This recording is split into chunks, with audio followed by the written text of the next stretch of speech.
Assalamualaikum warahmatullahi wabarakatuh. Nama saya Elis Nurhayati. Saya mahasiswa Pasca Sarjana UHAMK tahun 2021. Di sini saya akan menjelaskan tentang pembelajaran tatap muka pasca pandemi. Selama lebih dari 1 tahun sejak Maret 2020, penyebaran pandemi COVID-19, pemerintah menerapkan pembelajaran jarak jauh dengan cara daring yang telah dilakukan di rumah masing-masing. Meskipun banyak yang perlu dibenahi dalam pelaksanaannya, satuan pendidikan di seluruh Indonesia telah berusaha semaksimal mungkin untuk melaksanakan program pembelajaran jarak jauh. Protokol kesehatan pun ditaati demi menekan angka penyebaran virus dengan memakai masker, menggunakan hand sanitizer, hingga penerapan social distancing dan physical distancing. Lalu, bagaimana jika pembelajaran tatap muka ini akan dilaksanakan? Untuk mengikuti surat keputusan bersama 4 menteri, yaitu Menteri Pendidikan dan Kebudayaan, Menteri Agama, Menteri Kesehatan, dan Menteri Dalam Negeri, di sini ada 3 poin penting loh yang harus diperhatikan perihal sekolah tatap muka. Nah, apa saja sih? Yang pertama yaitu adanya persetujuan. Nah, keputusan untuk membuka sekolah harus mendapat persetujuan, bukan hanya dari pemerintah daerah saja ya, tetapi juga dari pihak sekolah dan orang tua. Yang kedua yaitu tidak ada paksaan. Orang tua tidak perlu khawatir karena sekolah tidak bisa memaksa anak itu untuk ke sekolah.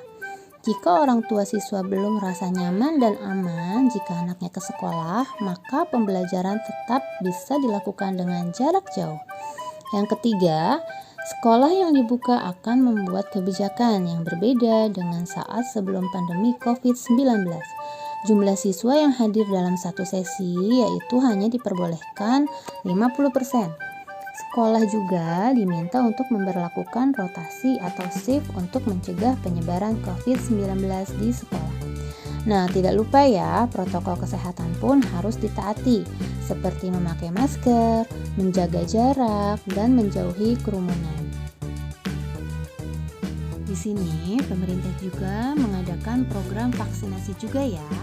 Nah, untuk mewujudkan pembelajaran tatap muka pada awal Juli tahun 2021, pemerintah menargetkan bahwa pada akhir Juni tahun 2021, sebanyak 5 juta guru, tenaga pendidik, dan kependidikan telah selesai divaksin COVID-19 untuk tahap 1 maupun tahap 2. Ada 5 hal yang harus dipenuhi dalam penyelenggaraan pembelajaran.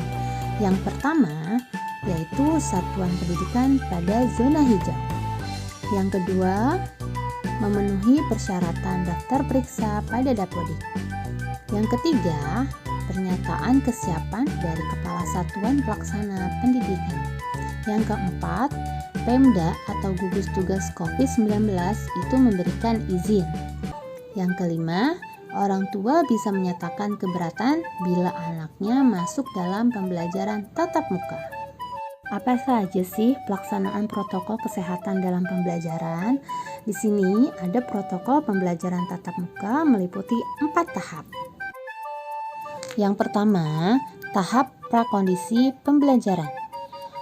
Yang kedua, tahap pra-pembelajaran. Yang ketiga, tahap pembelajaran. Yang keempat, tahap pasca pembelajaran. Nah, mari kita simak tahap prakondisi pembelajaran. Apa saja sih yang perlu dilakukan oleh sekolah pada tahap prakondisi pembelajaran? Yang pertama, melakukan sosialisasi kepada peserta didik, orang tua, komite sekolah, dan berbagai pihak yang terkait.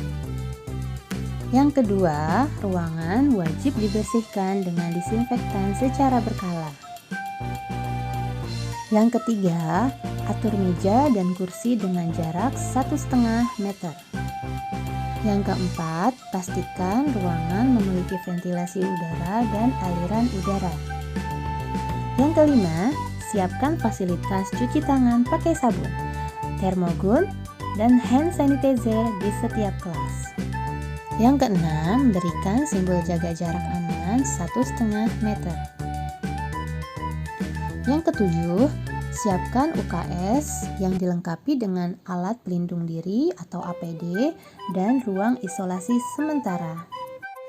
Yang kedelapan yaitu simulasi implementasi protokol dalam bentuk media cetak maupun audio visual. Mari kita simak untuk tahap pra-pembelajaran. Apa saja sih yang perlu dipastikan oleh sekolah pada tahap pra-pembelajaran ini? Pada tahap pra-pembelajaran di sini ada 6 tahap. Yang pertama, peserta didik dalam kondisi sehat. Yang kedua, peserta didik memakai masker 3 lapis.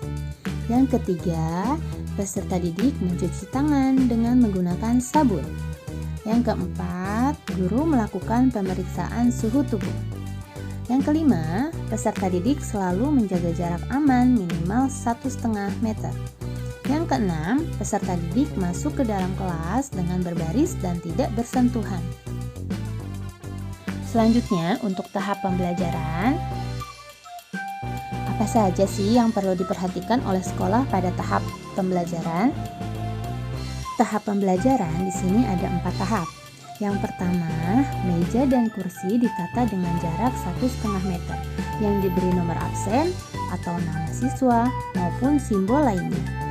Yang kedua, siapkan perlengkapan penunjang kesehatan seperti masker, hand sanitizer, dan face shield. Untuk yang ketiga, awasi dan dampingi aktivitas peserta didik untuk selalu mematuhi protokol kesehatan. Yang keempat, peserta didik menggunakan perlengkapan belajar masing-masing. Tahap pasca pembelajaran. Apa saja ya yang perlu dipersiapkan oleh sekolah pada tahap pasca pembelajaran? Untuk tahap pasca pembelajaran di sini ada 4 tahap. Yang pertama, atur jadwal pulang. Nah, peserta didik dengan peserta didik lainnya antar kelas memberikan waktu jeda 10 menit. Yang kedua, arahkan peserta didik untuk mencuci tangan sebelum pulang. Yang ketiga, hubungi orang tua yang belum menjemput peserta didiknya. Yang keempat, arahkan peserta didik untuk berbaris menuju gerbang sekolah. Oke, terima kasih atas perhatiannya. Salam sehat untuk semua. Back to healthy school. Bye-bye.